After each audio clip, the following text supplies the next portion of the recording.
Hi, welcome back to Drink Wine Make Quilts. I'm Luann.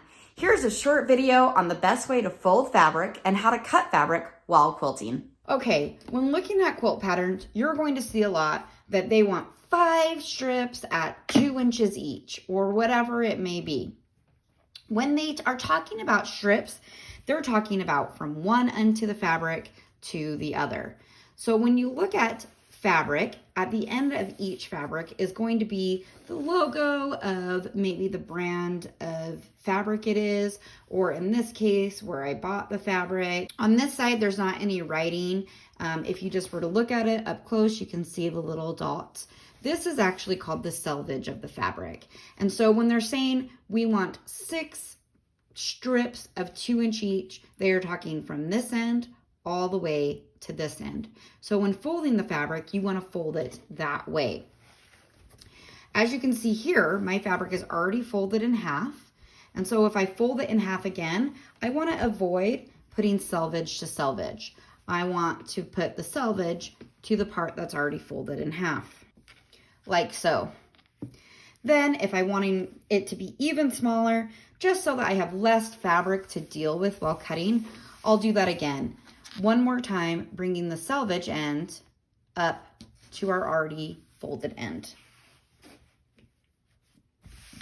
Now we're ready to cut. There are a few different measurements that you'll do while cutting. I'm going to show you 2 of them, and that will give you the idea for any other cut that you might want to do.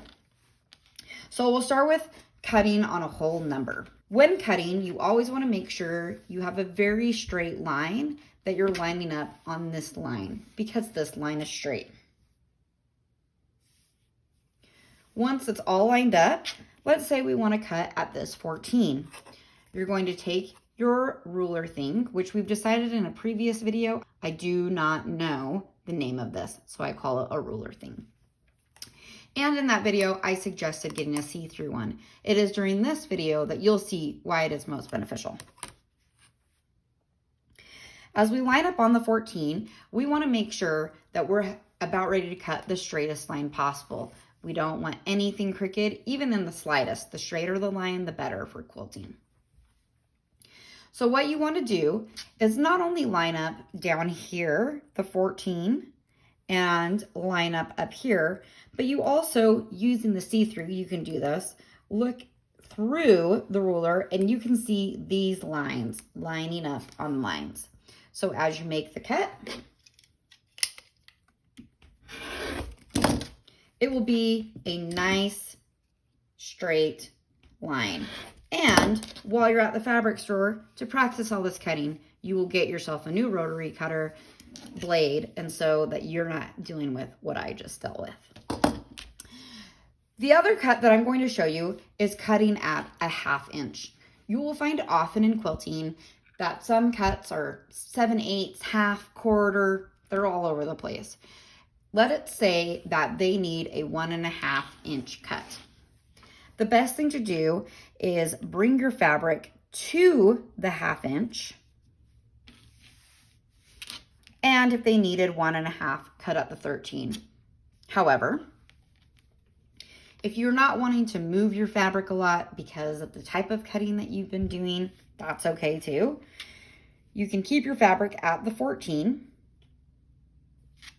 And if they want a 1.5 cut, go 1. And here's your half mark right here. And line up. What makes the see-through the most amazing is you can also see these marks. We have 2 lines that are pink, right here and right here. And since it's see-through, I can see that they are lined up straight. This line matches the white line under the board. And so I know as I go to make this 1/2 inch cut that my line is going to be as straight as possible. Now I have a nice 1.5 inch cut. So again, making sure when they're talking about strips that it's selvage to selvage, fold your fabric accordingly, and when you cut, use a straight line to measure against the straight line at the bottom. And when using your very specific ruler thing, make sure to line up lines on lines to ensure straightness of cutting. While you're out getting your fabric, getting your new rotary blade, getting all your tools, don't forget to grab your bottle of wine so that we can drink wine and make quilts.